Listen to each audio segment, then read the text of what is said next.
sala. ¿Cuántos hay también en vía virtual? ¿Okay? A ver, hoy estamos reunidos porque hoy es el día que van a presentar los chicos del MBA de Rice University un proyecto que aceptaron relacionado a nuestra industria. ¿Sí? So I will make an introduction in Spanish, then so don't worry if you don't understand. But,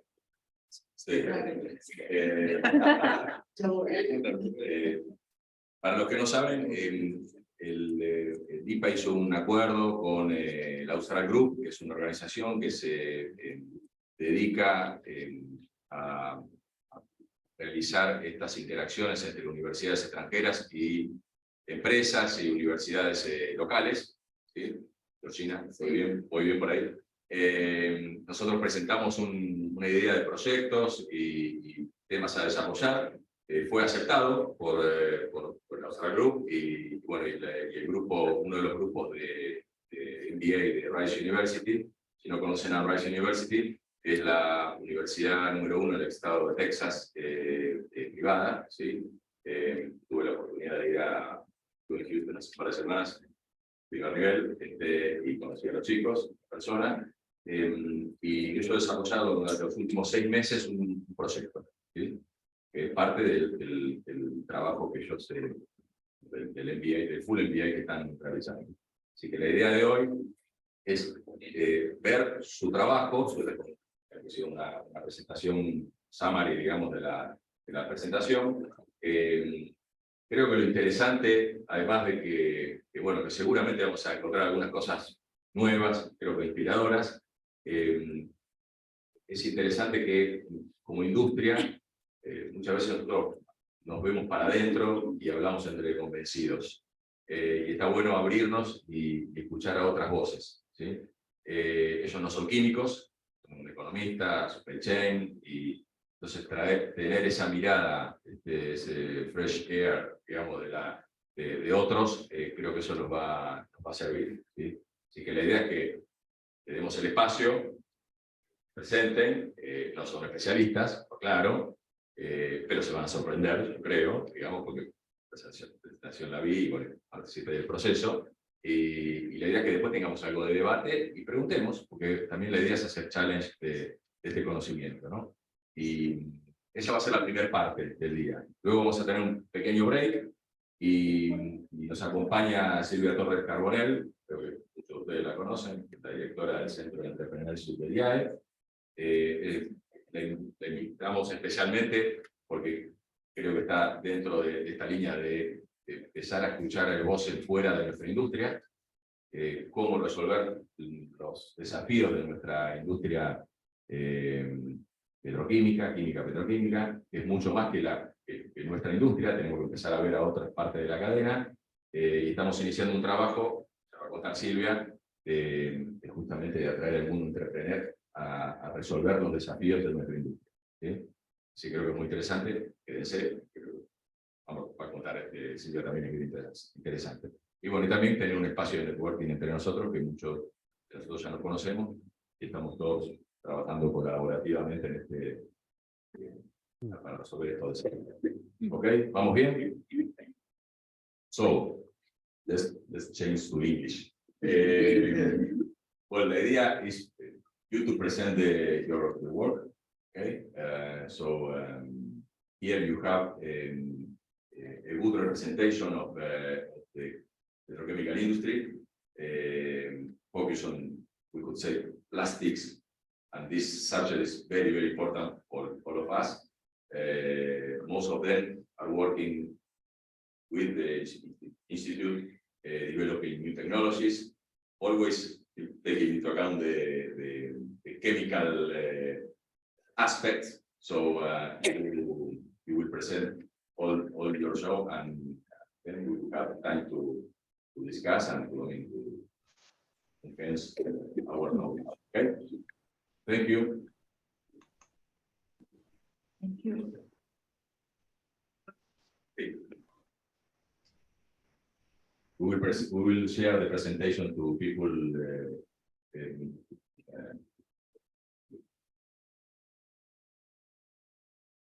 Si quieren hacer preguntas, en español, en inglés, no importa, las decimos y las vamos compartiendo, ¿sí? ¿Okay?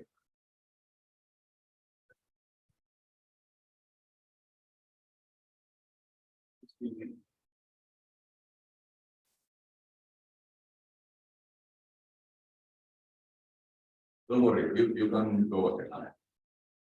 Yeah, I don't really fully understand Spanish, but I think Gabriel gave us some introduction about who we are. We are from the MBA program at Plástico University in Houston, and we are very happy to present our study and recommendations about plastic recycling in Argentina. And firstly, I want to thank Gabriel for inviting us giving us this opportunity to present our study and our proposals to you guys. I know everybody is experts here, but we want to present our opinions, and we want to bring our new ideas to this group and to do something about plastic recycling in Argentina. And also thank you everybody for coming here today. And we are happy to discuss about all the solutions and the discussions in this forum. And the first thing I want to give the opportunity to every team member to make an introduction.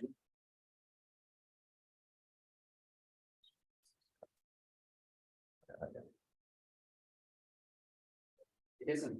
Yeah, click on it. Okay. Okay. Yeah. First, I think we can start from Luna. Yeah, I'm Luna Liu. I'm from China, and before I come from the RISE MBA first year student, and before I came to RISE, I'm a corporate banker and focus on the credit officer and to do the financial analysis for the branch. So I did the financial concentration in the RISE MBA. Now I'm so happy to help put my effort for this recycling plastics in the Argentina. And now I move to my next members, the Ray Lee. Hello, my name is Ray, and I come from RISE MBA for 10 years students as well. I come from Taiwan. I moved to the United States 8 years ago. I was doing like a supply chain management, purchasing the item from around the world. But before I didn't to deal with any company in Argentina, so the very new space for me. I purchased the item from Asia, from United States, from Europe. But first time deal with the company in Argentina, so the very exciting experience for me. Okay, thank you. Hello, everyone. I'm Derek Genzer. I'm a Texas native, and I worked for business strategy for a few years at a major manufacturing firm before coming back to RISE. And I'm happy to be here, and thank you all for coming. Okay, it's my turn. My name is Tao. I'm a native Chinese, and before MBA program, I was doing some energy thing. I've worked for ExxonMobil for a couple of years, and also worked for Siemens for wind energy development. And so like after MBA, I'm moving myself to financial service industry. And now, today's the agenda for the presentation will be split into 4 sections. The first section will be the overview about the plastic recycling in Argentina, and then we will talk about the regulation references in different countries, and then we will talk about value chain. Finally, we will give like our recommendations to plastic recycling in Argentina. We hope that will give you guys some ideas about the plastic recycling industry in Argentina. And then finally, we will give you guys the opportunity for Q&A, and we can discuss some different topics. Now I will start from overview.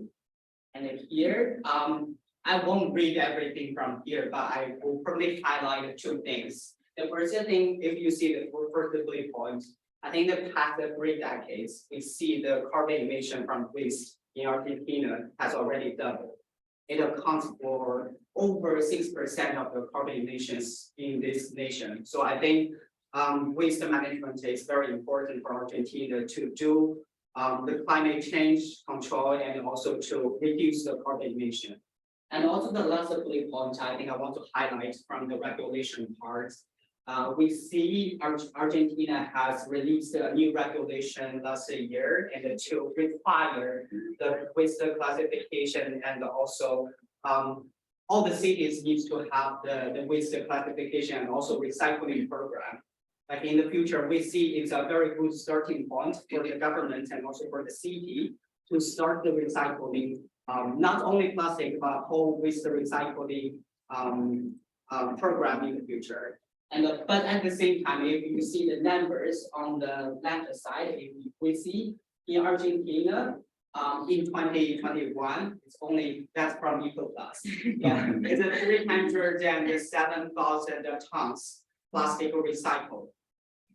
It seems a good number, but if you compare with the other countries or regions, we see from OECD data that in Latin America, the recycling rate is roughly 10%. So I think Argentina is slightly higher, might be 12 to 13%. But if we compare with Europe and also Asia, Europe now is like almost 30% in average for all the countries. In Asia, it's roughly 30%. So we still believe that in Argentina, plastic recycling has a long way to go. So that's why I think we are here to discuss and to bring our ideas from US, from Asia, from different countries, and how we can improve the plastic recycling industry in Argentina. So next I will hand over to Derek on the regulation side. Great, so going off what Tao was saying here, I have gone through some of the regulations and the ways that all of these countries have gone about improving their recycling industry within their countries. First, I'm going to start with talking quieter, but with Asia, so this was the 30% we talked about. They've all gone very regulation heavy. So Asia leans a lot more into regulating, fining, and using those to push their recycling higher. And in some sources, you will see that Japan, for example, they say they have an 84% recycling rate rather than 34. This thing with India, they have, I think 80% were collected, but a good 2/3 of this in both countries is incinerated, which, as I'm sure most of you know, means it can't be recycled into anything useful.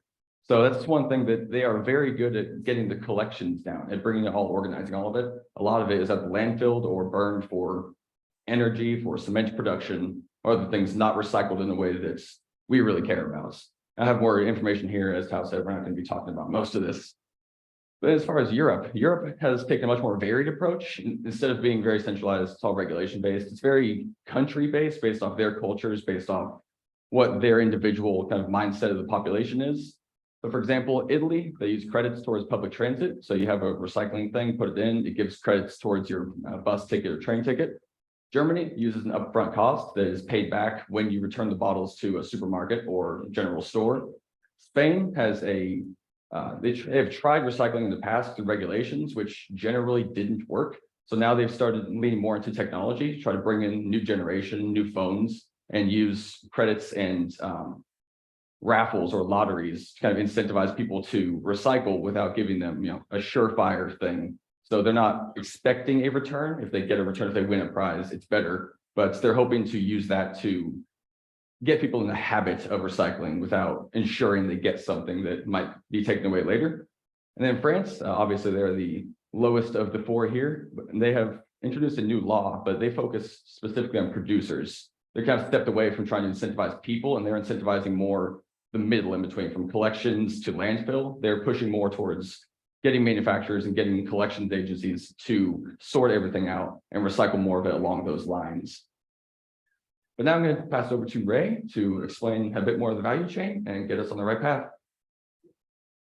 That's right. I'm talking about a value chain here.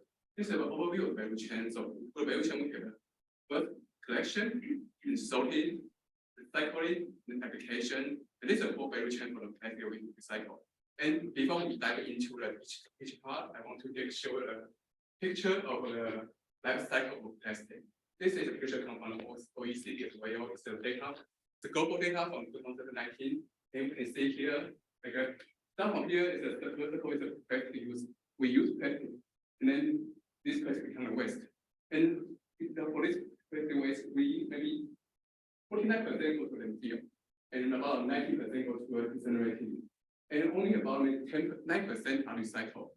So here, when we explain it, we collect about 50% plastic for recycle, but only 9% can be reused as a plastic again. Other will be maybe disposed as a residual during the process. And then you can see that now we have a lot of mismanagement and literally means like we have about 22% globally. The plastic is not collected yet. So this uncollected plastic may go to the ocean, go to somewhere to pollute our environment. So this is going to my next slide. How to collect white matter? Because first of all, you want to, no matter you want to recycle it or you want to bury it or you want to burn it, first of all, you want to collect it. Otherwise, if you don't collect the plastic, how can you to do the next step? So that's why I think this is data research about in this page. And next I will show you like the right now. So if we can reduce the number of 2%, we can reduce the pollution to our environment caused by the plastic. And how Argentina collect right now? I think over the world, we need something like that. First, we can move into action. In the city area, maybe you have some plastic and you don't carry this plastic for a long way to somewhere to discuss to recycle it. Someone with a car, with a van to your area, and they can take your plastic to the car, and they will take it away to somewhere to growth management. For urban drop-off, we can see a lot of electricity here, especially in the urban areas. This year should be like a shopping area. A lot of people in there, they buy a drink, and when they finish a drink, they have plastic was like here on its hand. If they don't see a plastic can, they can go away on the street. So that's important for you. Like we have a lot of people buy the drink, and they have a lot of plastic, so you can get the chicken there too. Then too, okay, I can put my plastic in here. Otherwise, I can throw away in somewhere in the street. And the community drop-off is like maybe in a neighborhood area, like a household, they have container there, maybe once a week we collect a plastic waste from a home and put it in a bag and take this to a container to drop off to recycle the plastic. These are three main ways Argentina collect the plastic. And I think that is a three main way around the world, not only in Argentina. And now we're talking about how to sort the plastic waste. We have collected the plastic, how to sort it is. And right now, you have two main ways to sort it. First is a manual sorting, second is automatic sorting. In a manual sorting is more labor intensive, but we need less people measurement on this one. And for automatic, on the other hand, they need less labor, but they need a lot of investment in the capital and a lot of investment in the infrastructure. This is the data and on the McKinsey report, and you can see there's a number provided on the McKinsey report, like we manual sorting, low fixed cost, high variable cost, and automatic is on the other day. Right now, Argentina maybe I think about 30 most of it is still manual sorting. And then right now, I think in our discussion, we think if you want to the automatic sorting, maybe it could not happen in Argentina in the short term because we need a lot of money to invest in something. And Argentina, maybe their economic status, their fiscal status is not good to put too much money on something else right now. So right now, I think we will still use a manual sorting for Argentina in the short term. And the public recycle is profitable. There's a two way to recycle the plastic, mechanical way and a chemical way. And right now, globally, more than 90% of the plastic recycle come from the mechanical. And for the best chemical recycle, only about few countries are really utilizing this kind of technology. And Argentina is not the one to really using the chemical recycle. And for example, we want to keep this business running longer. In the long term, we need to make profit for who want to do it. And to get profit, this is a chart from the report as well. This is by McKinsey, as mentioned by 2030. There's like the profit for this kind of recycle. I separate it into two. First is a mechanical recycle, the second is a chemical recycle, and the third one is a hard recycle. And we can see mechanical recycle, this is profit to this. However, in the chemical recycle, some have profit, but not as profitable as the mechanical recycle. And some chemical is not very good to bring the profit is negative. And for hard recycle, for sure, we cannot recycle it with the profit to do it. And right now, which one is better for Argentina? I think not only for Argentina, in the world, the short term, mechanical recycles will be a main one. And because of the chemical still very large. We'll talk about later in our report. And then mechanical recycle has some energy, they can maybe recycle more, something quickly to recycle cannot do it, chemical can do it. We can make it more purpose. But then right now, for Argentina, you can make illegal recycle is the answer for short term. And then we collect the salt, recycle it. Only who's going to use this? I think who's the end user? Who's going to use plastic will be the end user for recycled plastic. Recycled plastic is used as a substitute for the new plastic. Like for example, in Coca-Cola, they want to make a 1 million bottle of their Coke. They may use 90% use new plastic, 10% use recycled plastic. Right now, so far, at 2030, is there any product can use only recycled plastic? No. If we can use by recycled plastic, we can use by the new plastic. So this is the so which industrial equipment is a user in Argentina? They may involve packaging construction to main user of the plastic. And if they use lot of plastic, they may have more potential to use more like a recycled plastic. There is a chart on OECD, the global data in 2019. And this is primary means like the new plastic. Secondary means the recycled one. And we can see that our usage for recycled plastic is increasing by time, but compared with the new one, still very small. Right now in 2019 is only 9%. And so it seems that we made a lot to make progress, but we still have a long way to go to achieve our goal. So right now, I think my evolution seems like we still to do what we want to do is still far away, but we give some recommendation to say, okay, how to make it happen quicker in near future, and how to drive it to how to make people want to do this. So I will leave that to the director again. So now we get to the real reason everyone is here, is what can Argentina do specifically? And we focus on specific collections. It's pretty well understood from everything we've read that the technology is there to get recycling done. The demand is there for recycled plastics, but the supply and the feedstock to get the recycling done is lacking. So we focus on three main strategies: making people more aware, both of their impact and the ways they can make the world cleaner, make recycling accessible, make it more easy for them to get their plastics to recycling areas and for it to be collected, and accelerate the timeline. This could be a 20-year process. This could be a 5-year process. It all depends on how many different things we can do, how many regulations we can push, and how well we can get the population on board. So the three ways that we are going to be talking about is by government-driven and enforceable regulations specific on manufacturers, socially and culturally driven changes that will get the people more on board with recycling, and business-driven incentives to overall get businesses on board and make it more profitable. So I'll be talking about government-driven. And what we did here is we looked at a lot of the regulations that we saw earlier and wondered how could we turn these into something that Argentina could implement. From the Japanese side, work on developing guidelines for manufacturers for eco-design, collection, and recycling for all plastic manufacturers. Give us more of a reason for them to produce in recyclable ways rather than products with plastics, metals, and everything all in one package. From the Chinese, introduce legislation to phase out single-use plastics. This could be agricultural films, this could be grocery bags, this could be one-use packaging that gets thrown away. And factor that out using specific targets. 85% of film maybe has to get recycled, or no grocery bags, no plastic grocery bags within grocers by 2025, 2030, specific targets.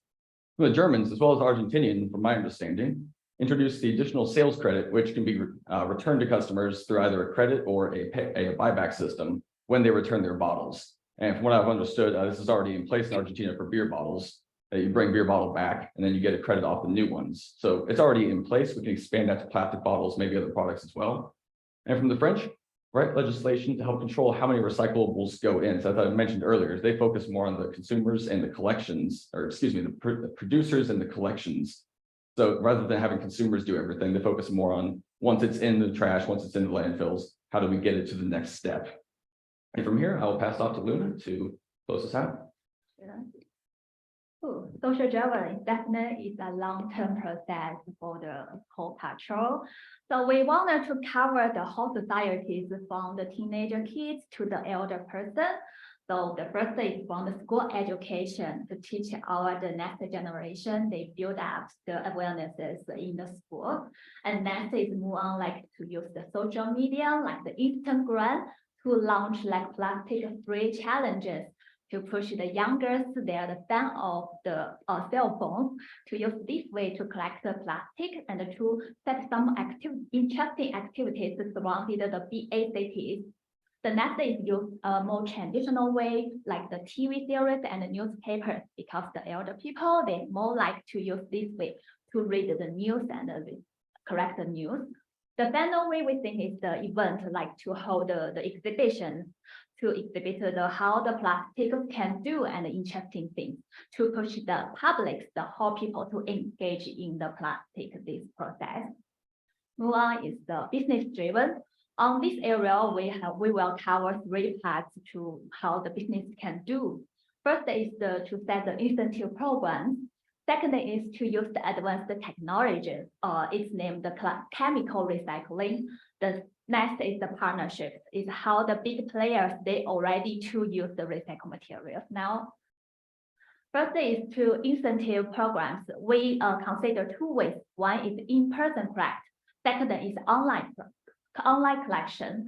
In the in-person collection, we think to collaborate with the supermarket is a good way to set the drop-off location in a big chain, the supermarket. For example, the Carrefour, they have supplied the groceries surrounded in Argentina, and then the people can bring their plastic collected from their household, and then to get the coupons or reward points to exchange, to add a little cash to exchange the stuff with the groceries market. And we estimate the annual value from this waste will be the 300 to 500 kilotons of per year. The next is use the more modern apps, the online platform to collect. We wanted to set apps that can, these apps not only just collect the plastic, but it also can be a market to sell the product. The basic idea is same as the market to collect. The company can give the office can put a box, recycle box, put in the office or in their household. And when the people they collect a full box of the plastics, they can use the cell phone to call the people to pick up this box and get the reward points from the company. Then these reward points, they can be buy through their apps also to buy some stuff they need. And also it's not just the plastic, the business. And we see the BA already have the green point, the multiplication parts to recycle these things. So we think they can combine with these apps together to do the more things. The next is advanced technology. Even though, as the Ray said before, the chemical recycling is not to have a high profit compared with the mechanical recycling because the scale is not up from the collection part. But we think the chemical recycling is the trend in the future if we want to have a full recycle rate in the future.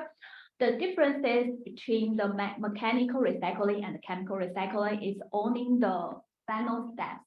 When we collecting the plastic, some hard to recycle the plastic, they cannot to be used the mechanical recycling funds to use. They have to turn to the landfill. But use the chemical recycling, some hard to recycle the plastics, they can become as a molecule again and to as a production.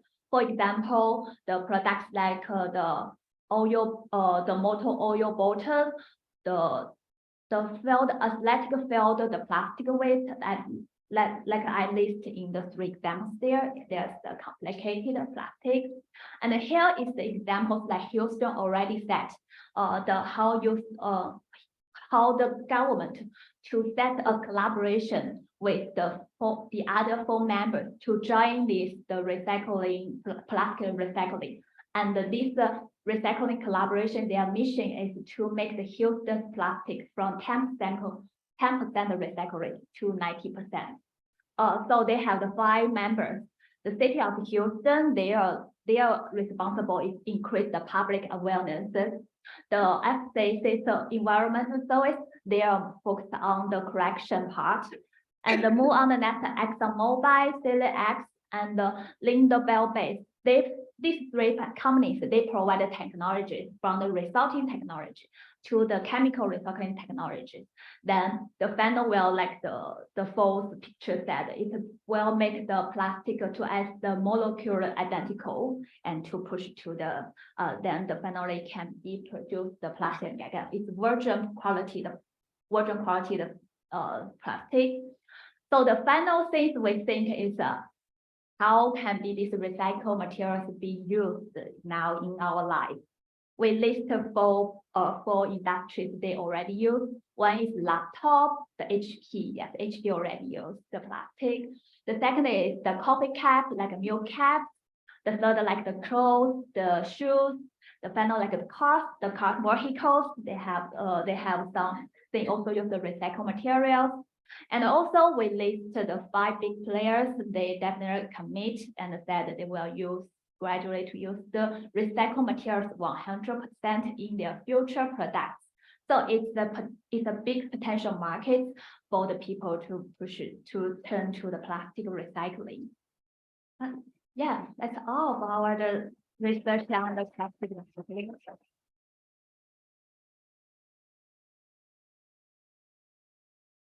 Yeah, I think it's like if you guys have any questions, we are happy to discuss. If you guys have any questions, I know you guys are expert, but we would still like want to bring some different ideas, so we are open to discuss.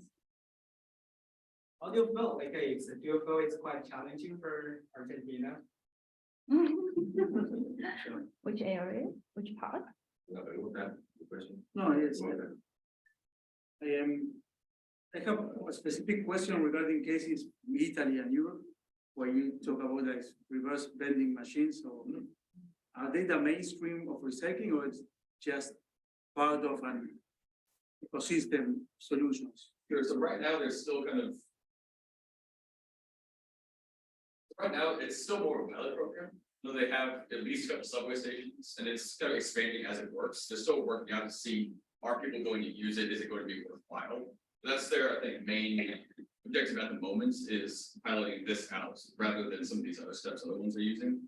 Okay, so the 56% is not because of the vending machines. It's just Correct. That is their general collection recycling rates. I think that this is their next objective to try and boost that even further with commuters that usually just throw them all away when they get on the train. Now they can recycle it. They're already there, same place. Maybe they can boost this number even further. okay. And I have a question. Have you finished with your task, or are you in the process of polishing the project? I mean, because there's something I think missing, that's the law enforcement in each country, because sometimes we have the legal framework, or you present some of them, but then countries differ in law enforcement. So countries like Argentina and other similar countries, we have laws for plenty of things, but sometimes the problem is finding laws. To go deeper, is another. Especially in this type of sectors, maybe petrochemical sector is heavily inspected, but waste management is not, especially in developing countries. So, I mean, very good to have a law that we discuss with having a legal framework, but then you need enforcement. Otherwise, it's just written paper. And this is part of the challenge they mentioned about how to generate awareness in the policymakers also. That's one of the important. I have a question. How do you feel about developing this subject? Because before taking this challenge, I mean, you were as a whole population. I mean, you see the problem, but you don't know how to approach it. How do you feel to develop this challenge? Yeah, I think the first thing we especially in Argentina, is just that we do other studies on other regions and countries. Sometimes it's easy, or it's not that hard to find the relevant reports or research studies. But in Argentina, for us, We can find some global study, but we can find like a global plastic outlook from different agencies.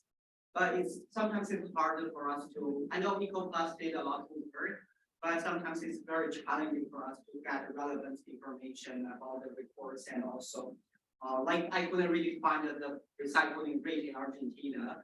I think that parts I opened IPA and EcoPlus. For me, I know you guys are doing a lot.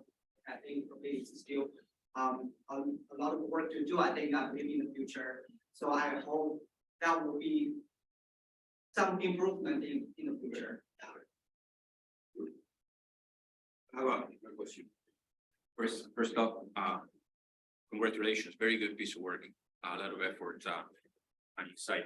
By the end of the presentation, you stressed the role of the plastic users and the importance of having them, willing to the one that shows the brands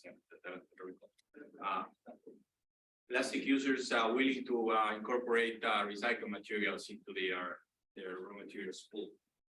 What kind of role do you think there is in the more upwards in the value chain, like for the P&Gs and the Unilevers, when they come up with this composite packaging that make it so easy, so hard to to recycle, if possible at all, to be recycled those materials. What kind of role do you see in leadership stance for these firms to take in the the more upstream the value chain and for the usage of those plastics? In my mind, like you mentioned, P&G, they are the producer of the bottle and the packaging. So we find like the European country, they have extended producer responsibilities. And based on these responsibilities, like P&G, they are the producer. They have more. They set their awarenesses like they must have more responsibility to push the whole value chain to awareness the plastic recycling. So the government receive more taxes or money from these procedures, and then they put this money to help in an organization, in an independent organization. This independent organization to coordinate like the public awarenesses, to support the public awarenesses, this part thing. So we think because these producers, they willing to use the recycle, then can make the collecting companies with the managing companies, they willing to do these things. Because as we said, it's the invest money in the money inside. Yeah. To add on to that, I think they're able to work in lockstep with the consumers as awareness picks up. I know Nike, at least a couple others in the US, already started to push more eco-design, eco-friendly recycled products as a big selling point for their products, to lead into more people that are becoming more aware of sustainability and friendly economic designs. So they have a good potential to play into it and also increase awareness on their own through their own marketing campaigns, which will kind of step off consumers, which will be more aware, and it could very quickly turn into a very big movement if coordinated well. I guess part of my question would be, are they doing all they can do to make sure that the materials can be easily recycled down the road? I think definitely we see like that there are a lot of opportunities for them to do still, but I think like we mentioned about some consumer goods companies, like the Starbucks, even they're doing the recycled coffee mug or something, and also P&G, and they are already embedded recycled or sustainable packaging in their design right now. So especially I think as Gabriel also told us, like in Argentina, we see those companies are ahead of governments and regulations, and we see those companies are all multinational companies. So they're doing the very leading edge on this segment, and so that's why I think we believe those multinational companies can also bring awareness to the public in Argentina, and also to help the local companies also doing the similar things in the future. So that's kind of like we think, we believe those companies, they are doing something. We understand that there are a lot of opportunities, but we believe like that they are continuously for themselves. Thank you. Thanks. You have some research about plastic substitution? Because it is a great challenge for the industry. Then all these ecological products that can substitute maps or whatever. What about that? What is happening in some countries, and is this increasing or not? And what the industry can do for that? I think that Oh, yes, we see like many companies are developing organic packaging, and as we see this chart, like the shoes and some like we know American brand like offers they're designing the shoes from the trees and also woods.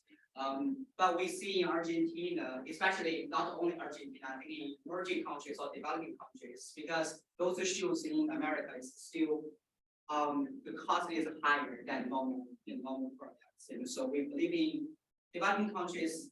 I think some people might buy, but it's just that the market is not that big enough in developing countries. But I think people should do that because like we see the climate change and also sustainable the economy is developing right now.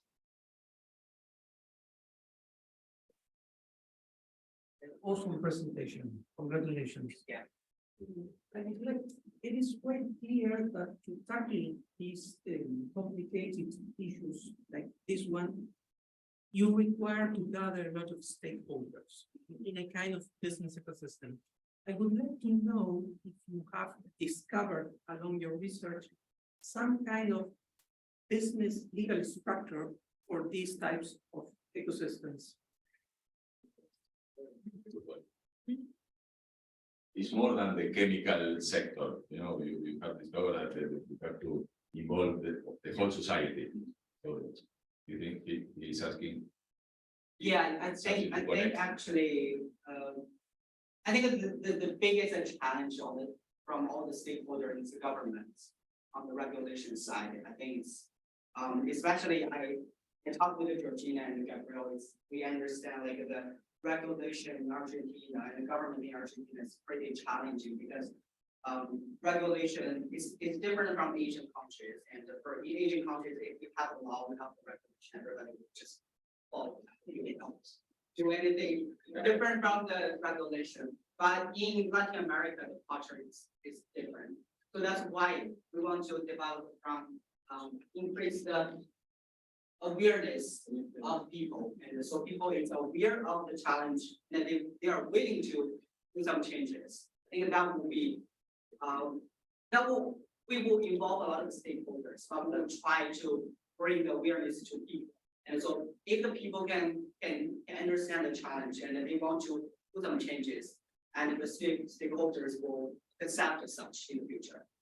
There's like say kind of the two regions where we've seen it happen organically, not government driven, is in the US and Europe. In the US, it was more population first, where people became aware of all sustainability and businesses followed that. They followed the trend of people wanting to be more sustainable. Whereas in Europe, they've made these promises to make 25%, 50% of our products we recycle plastics, and they need that supply from someone. So a lot of them have gone through industry suppliers. So the waste plastics from other companies, they will have contracts to purchase that to use to fulfill their own promises. Yeah, going back to his point, you showed the case of Houston, I think, or Boston, no? Why that's clear example. I mean, to move forward with all those stakeholders, there might be some railways or business model or contracts. This is one of the challenges. It's one of the challenges. I mean, that's why it's very important to have these cases, because having a municipality sitting down with all those companies is very challenging. But regarding perception, there's a point here. I think there's a big difference in the brand owners, how they, where they spend their money in these recycling programs.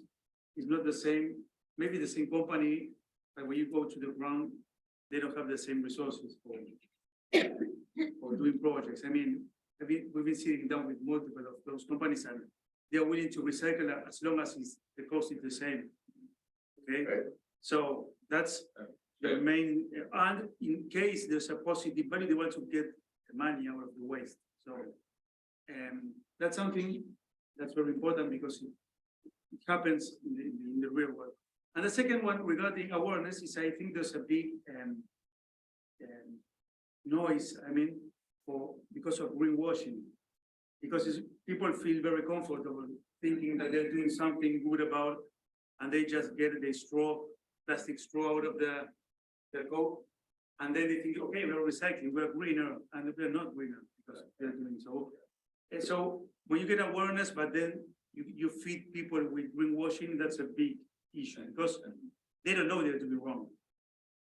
Everybody feels if you make a poll here in Marseille, they think that we are more sustainable than we were 10 years ago, and we're not. So There's a bigger challenge there is with, in particular, kind of 85% collection and recycling rates. Before 2017, they shipped most of what they now burn to China, but it was still recycled as far as they can. And nobody would even know that. So again, it's a huge challenge. I mean, it's very difficult to do a campaign when you have big brand owners doing greenwashing. Exactly.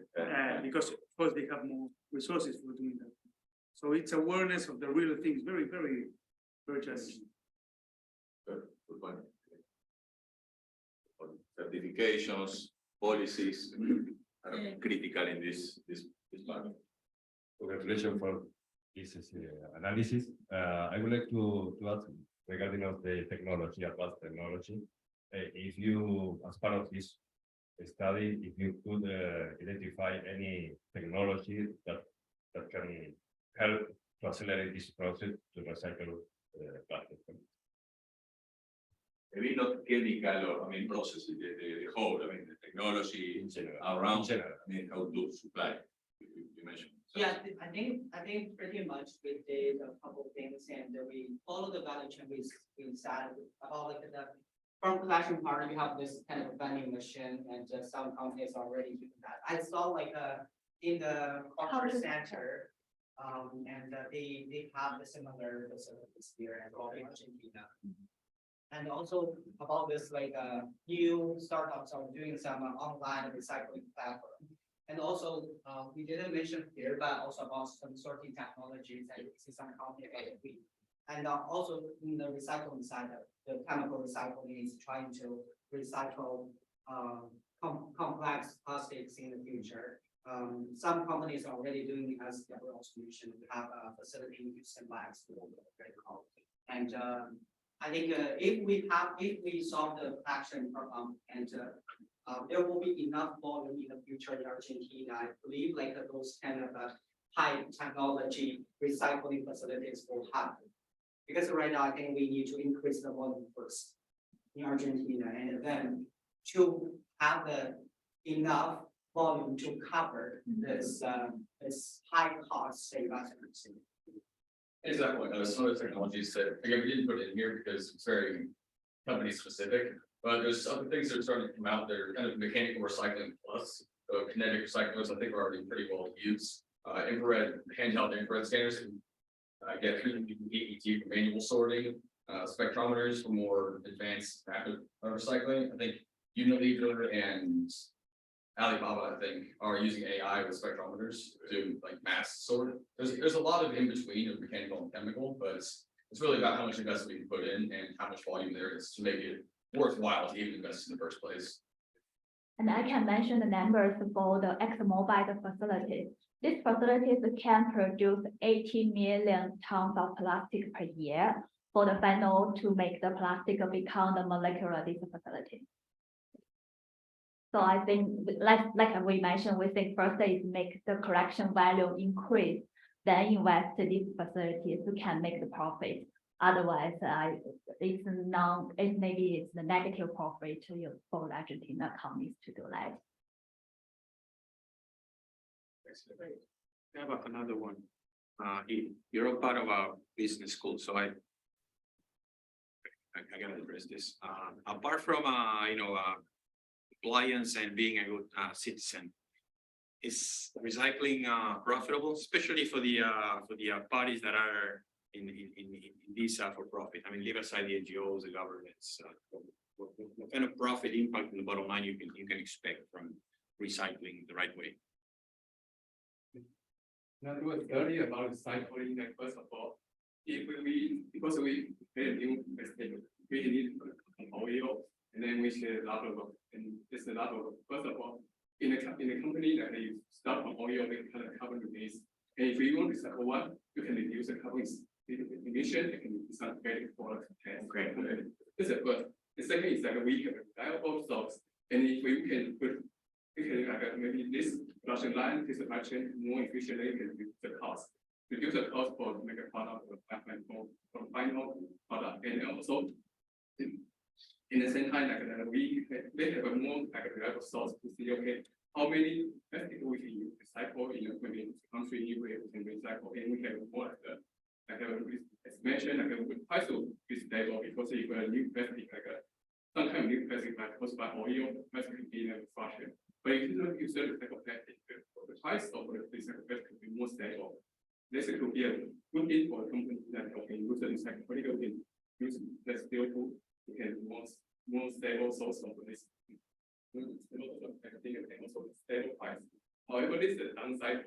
This is the way of for right now. That's very some plastic product they will not use the recycled product to it because then some requirement of the party the recycled product just cannot meet. So in the future, if we can improve level, even improve the recycled products, the product of the recycled plastic to make a better product, maybe we can save even more cost in the future. Then this is I think we can put our business in the cost side. And then for revenue side, we can talk about create awareness to find more recycled product. This is I think what I've done in my study. Okay, so once again, it sounds like it's a matter of achieving a certain scale. And we are in the transition. We are in the transition from to take the plastic as a waste to the plastic waste as a new raw material. When you see as a new raw material, it can to be part of the process.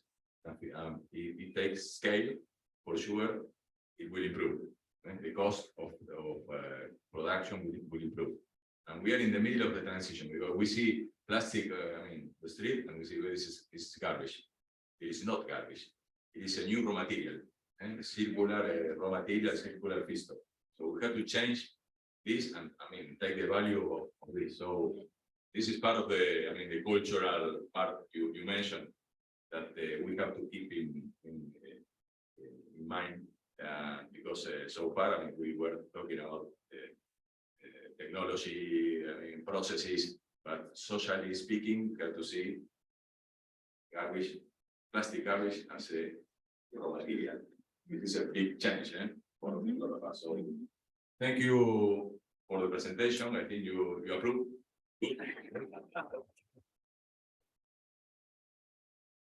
Hopefully you come back again to Argentina.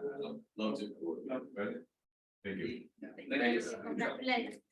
Vamos a hacer un pequeño break, ¿sí? Si les parece, cortito, porque ellos también se tienen que retirar porque tienen que ir a otras actividades. Y le vamos a dar la palabra a Silvia, porque parece que esto nos da pie para lo que hablaba, lo que le contaba antes, ¿no?